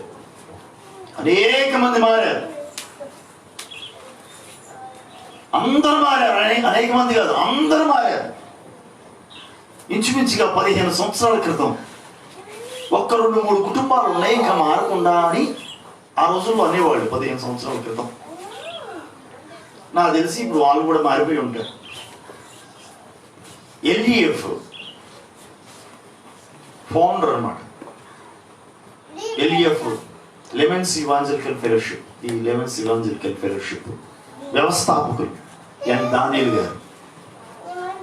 ఆయన గారు ప్రయాసపడి సువార్తను ప్రకటించి, అసలు వాళ్ళు ఒప్పుకునేవాళ్ళు కాదు, వాక్యాన్ని తిట్టేవాళ్ళు, కొట్టడానికి చూసేవాళ్ళు, చేతబడి చేద్దామని చూశారు, చంపుదామని చూశారు. వాళ్ళ వల్ల ఆశ్చర్యం, అద్భుతం. ఎవరైతే చంపుదామని చూశారో, ఎవరైతే కొడదామని చూశారో చివరికి వాళ్ళే మారారు. Praise the lord. వాడి నాయకుడు అంట ముందు అతను మారాడు. అతని తర్వాత ఒకరు, అతని తర్వాత ఒకరి తర్వాత ఆ రకంగా ఆశ్చర్యం, అద్భుతం. ఈ రోజు ఆ ఊరే మారిపోయింది. హల్లెలూయా. ప్రతి సంవత్సరం జనవరి నెలలో అక్కడ మీటింగ్స్ జరుగుతాయి. లెమన్స్ ఇవాంజలికల్ ఫెలోషిప్ వాళ్ళే. నేను వెళ్ళాను, నేను పాల్గొందులో. ఇసుకైతే రాబట్టి అనమాట ఉంటుంది. ఇసుకైతే రాదు. వెళ్తూ అంత కొండ, అంత గిన్నెలు, అన్నం వండుకోవడానికి, కూర వండుకోవడానికి, కూరగాయలు, ఆ తర్వాత కట్టి పొలంలో అన్ని తీసుకొని మూట కట్టుకొని వెళ్ళిపోతారు. అక్కడే ఉండి అక్కడే అన్నం కూరలు వండుకోవడం, ఆ మీటింగ్స్లో పాల్గొనడం. రోజుకి 3-4 మీటింగ్లు జరుగుతాయి. రోజుకి పొద్దున పూట, మధ్యాహ్నం, సాయంకాలం, మళ్ళీ రాత్రికి. ఈ మధ్యలో ఉన్న టైంలో ఏం చేసేవాళ్ళంటే గబగబా అన్నం కూర వండుకోవడం. అదంతా ఇసుక తెన్నులు ఉంటాయి అక్కడ, అంతా ఇసుక తెన్నులు, మామిడి తోటలు, ఇసుక తెన్నులు ఇవన్నీ ఉంటాయి. ఇక ఒక్కొక్క చెట్టు కిందకి వెళ్ళిపోయి ఒంటరి ప్రార్థన చేసుకుంటూ విన్న వాక్యాన్ని బట్టి వారి పాపాల విషయమై పశ్చాత్తాపడుతూ కన్నీటితో దేవుని సన్నిధిలో ప్రార్థన చేసి పాపము, శాపం అనే కాడి నుంచి అవన్నీ వెరగొట్టబడిన వారై పరిశుద్ధపరచబడిన అనుభవాల్లో తిరిగి వచ్చేస్తారు. ఆశ్చర్యం, అద్భుతం అన్న. వెళ్ళి చూడాలి అక్కడికి, ఎంత ఘనంగా జరుగుతుంది. అలా ఈ రోజున ఆ ప్రాంతం అంతా మారిపోయింది. స్టువర్టుపురం ఏ పురం అయింది? సువార్తపురంగా మారింది. Praise the lord. రుచి చూశారండి యేసయ్యలోని రుచి. ఆయన మంచితనాన్ని తెలుసుకున్నారు. ఆయన మంచితనం ఎంత గొప్పదో తెలుసా? నీ కొరకు నా కొరకు ప్రాణం పెట్టింది ఆయన మంచితనం. ఆయన ప్రేమ ఎంత గొప్పదో తెలుసా? 2 చేతులు 2 కాళ్ళు ఆ యొక్క సిలువలకు మేకులతో దిగగొట్టబడింది. తలకు మొల్ల కిరీటము పెట్టుకొని దేహమంతా నాగడి చాలవలై దుర్నబడి చివరి రక్తపు బొట్టు వరకు నీ కొరకు నా కొరకు కార్చాడు. మన పాపాల విషయమై ఆయన విమోచన చేశాడు. రుచి చూడండి ఆయన ప్రేమను, రుచి చూడండి ఆయన కార్యాలను. యేసే దేవుడు అని తెలుసుకుంటారు. యేసు ప్రభువు దేవుడో కాదు అనుమానం వద్దు. ఆయన కూడా ఒక దేవుడు అంట అనొద్దు. వచ్చి చూడు, వచ్చి చూడు, రుచి చూడు. విశ్వాసంతో రా, నమ్ము, మోకరించు, ప్రార్థించు. నిజంగా దేవుడు ఎవరో తెలుసుకోవాలనుకుంటున్నావా? రా, వచ్చి చూడు. యేసు అని శక్తి ఏంటో తెలుసుకోవాలనుకుంటున్నావా? రా, వచ్చి చూడు.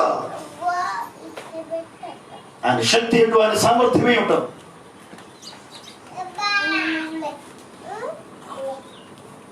పేతురు గారు అంటాడు, నిజంగా నువ్వే కనుక దేవుడు అయితే నువ్వు నేల మీద నడుచుకుంటూ వస్తున్నావు కదా, నన్ను కూడా నడిపించన్నాడు. ఏసేమన్నాడు? వద్దురా బాబు, నేను దేవుడు కాబట్టి నేను నడుస్తున్నాను, నువ్వు మనిషివి కాబట్టి నువ్వు నడవలేవు అబ్బాయి, వద్దు నువ్వు అక్కడే ఉండయా అన్నాడా? ధైర్యం ఉందా? దమ్ముందా? రా అన్నాడు. దేవునికి స్తోత్రం.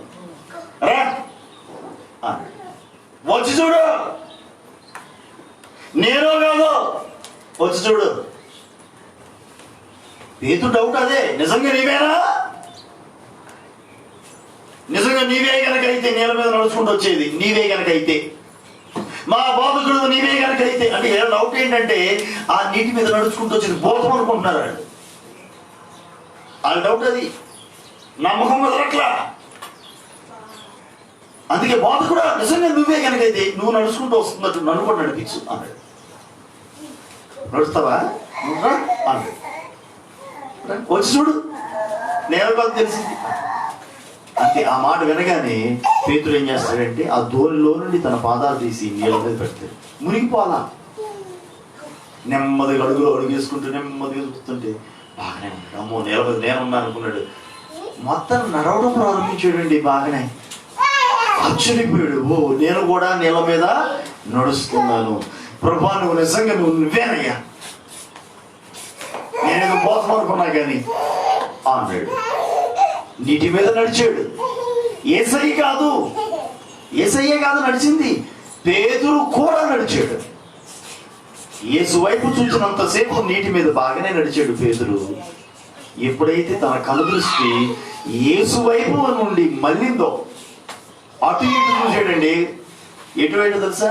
విపరీతంగా గాలి వేస్తుంది, గాలి వైపు తన దృష్టి వెళ్ళిపోయింది.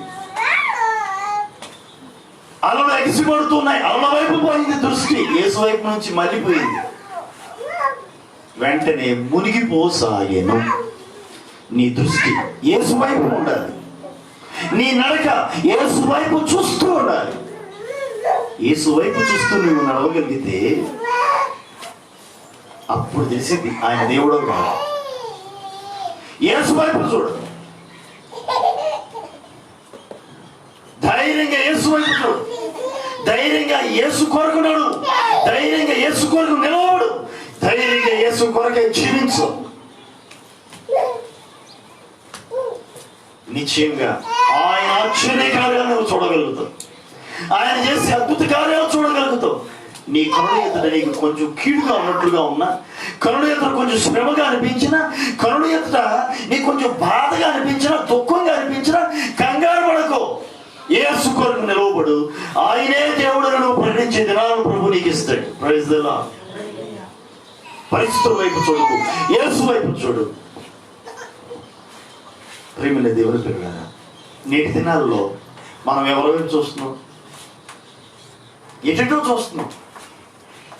కీర్తనాకారుడు అంటున్నాడు, యేసు కార్యాలు యెహోవా కార్యములను వచ్చి చూడుడి. యెహోవా కార్యములను వచ్చి చూడండి. ఆయన పాదాల దగ్గరికి వచ్చి చూడండి. ఆయన పాదాల దగ్గరికి వచ్చి చూడండి. ఆయన సర్వశక్తిమంతుడని నువ్వు తెలుసుకోగలుగుతావు. ఆయన పాదాల దగ్గరికి వచ్చి చూడు, ఆయనే రక్షకుడు అని తెలుసుకోగలుగుతావు. ఆయన పాదాల దగ్గరికి వచ్చి చూడు, ఆయనే స్వస్థపరిచే దేవుడు అని తెలుసుకోగలుగుతావు. యేసు ఎత్తుకురా, పాప క్షమాపణ పొందుకుంటాం. యేసు ఎత్తుకురా, ఆయన ఆశ్చర్య కార్యాలను నీవు చూడగలుగుతావు. ఈ మధ్యాహ్న వేళలో ఒక తీర్మానం చేసుకో. ఈ మధ్యాహ్న వేళలో నీలో ఉన్న అనుమానాలను విడిచిపెట్టు. యేసు ఎత్తుకురా, వచ్చి చూడు ఆయన కార్యాలను. యేసు ఎత్తుకురా, వచ్చి చూడు ఆయన అద్భుత కార్యాలను. నీవు నమ్మితే ఆయన మహిమను చూడగలుగుతావు. నీవు నమ్మగలిగితే మహిమోన్నతమైన కార్యాలను నీవు అనుభవించగలుగుతావు. కాబట్టి విశ్వాసంతో యేసు యొద్దకు వద్దాం, ఆయన పాదాల దగ్గర మోకరిల్లుదాం. నిత్యముగా ఆయన ఘనమైన కార్యాలను చూపించుద్దాం.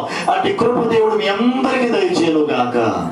ఆమేన్. అందరూ మోకరించండి, ప్రార్థన చేసుకుందాం. ఒక తీర్మానంతో కూడిన ప్రార్థన, ఒక చిన్న ప్రార్థన.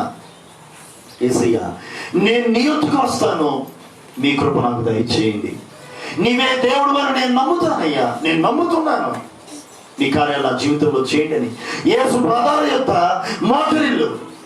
విశ్వాసంతో యేసు వైపు చూడు, విశ్వాసంతో యేసు వైపు చూడు.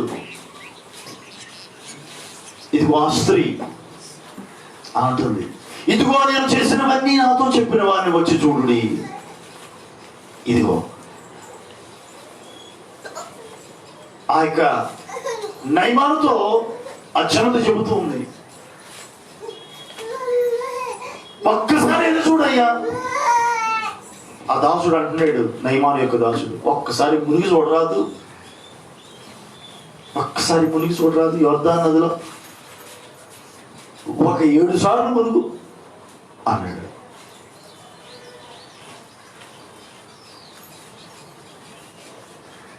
నతనీయులు అసలు నజరేతులోంచి మంచిది ఏదైనా వస్తుందా అని అంటున్నాడు. వచ్చి చూడయ్యా. వచ్చినోడితో ఏసీ అంటున్నాడు కదా, నీవు అంజూరపు చెట్టు క్రిందే ఉన్నప్పుడు నేను నిన్ను చూసా అన్నాడు. అంతే, నిజంగా నీవు దేవుని కుమారుడు అని నేను నమ్ముతున్నా అన్నాడు.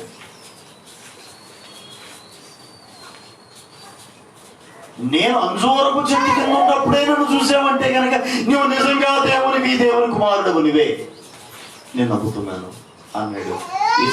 శిష్యుల్లో చేరాడు, శిష్యరికం చేశాడు, ప్రభు కొరకు నిలిచాడు, ఆయన రాజ్యములో చేర్చబడ్డాడు.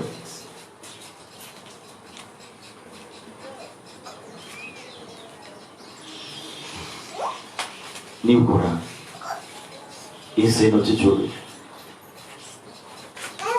రుచి చూసి తెలుసుకో, రుచి చూసి తెలుసుకో.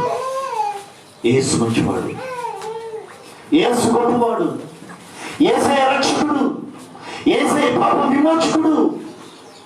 వచ్చి తెలుసుకో. ఒక్కసారి ఆయన దగ్గరకు ప్రభువైన క్రీస్తు యేసునందు విశ్వాసం ఉంచు. ఆయన యందు ఉన్నటువంటి రక్షణ పొందుకో, ఆయన యందు ఉన్నటువంటి మేలులను అనుభవించు. కృప పొందుకో చాలు, ఆ కృపే నిన్ను నడిపిస్తుంది. పరిశుద్ధుడా మా యేసయ్య మీ ఘనమైన నామమునకు వందనాలయ్యా. ఈ శ్రేష్టమైన సమయమందు లేఖనాల ద్వారా మీరు మాతో మాట్లాడుతున్నారు. వచ్చి చూడుడి అని మీరు సెలవిస్తున్నారు.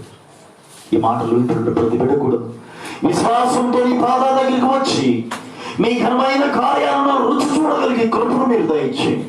విశ్వాసమును కలుగు చేయండి. విశ్వాసముతో వచ్చి మీ కార్యములను చవి చూడగలిగినట్లుగా మీ కృప విస్తరింపచేయండి. మేలులతో మీరు తృప్తిపరచండి. సమస్య ఏమైనప్పటికీ, పరిస్థితులు ఏమైనప్పటికీ విశ్వాసంతో ఎందుకు వచ్చి ప్రతి సమస్యకు పరిష్కారం పొందుకోగలిగే కృప దయచేయండి. అది పాపమైన, శాపమైన, రోగమైన, మరి ఎట్టి విధమైన సమస్యలు అయినప్పటికీ కూడా ప్రతి సమస్యకు పరిష్కారం నేత ఉందని తెలుసుకొని రుచి చూసి తెలుసుకొని నిన్ను వెంబడించి నిన్ను రక్షకుడుగా అంగీకరించి నిన్ను ఆరాధించగలిగే వారిగా, నీ పిల్లలుగా నీ రాజ్యంలో చేర్చబడగలిగే అనుభవాలకు నడిపించండి. మహిమ తెచ్చుకోండి. ఈ శ్రేష్టమైన సమయంలో ఎందరైతే ఈ మాటలు విని ఉన్నారో అటు ప్రతి బిడ్డల ప్రభావం మీరు దీవించండి. మహిమ తెచ్చుకోండి. విశ్వాసంతో నీ యొద్దకు వచ్చి మీ ఘనమైన కార్యములను చూడగలిగే కృపను ప్రతి బిడ్డకును మీరు దయచేయమని సర్వశక్తి గల యేసు నామములో ప్రార్థించి దీవించి అడుగుచున్నాను తండ్రి, ఆమేన్. మన తండ్రి అయిన దేవుని యొక్క ప్రేమ, ఆయన కుమారుడు మన రక్షకుడైన క్రీస్తు యేసు కృప, పరిశుద్ధాత్మ దేవుని యొక్క అన్యోన్య సహవాసం ఇప్పుడు ఎల్లప్పుడూ ఆయన రాకడ పర్యంతం వరకును చేరవచ్చిన మీ అందరికీ, సర్వలోక పరిశుద్ధులకును ఈ మాటలు ఆయా స్థానాల్లో ఉండి ఎందరైతే వింటున్నారో అటు వారందరికీ తోడై ఉండి ఆయన ఘనమైన కార్యములను అనుభవించగలిగే కృపను భాగ్యాన్ని దయచేయునుగాక. ఆమేన్. అందరికీ వందనాలు.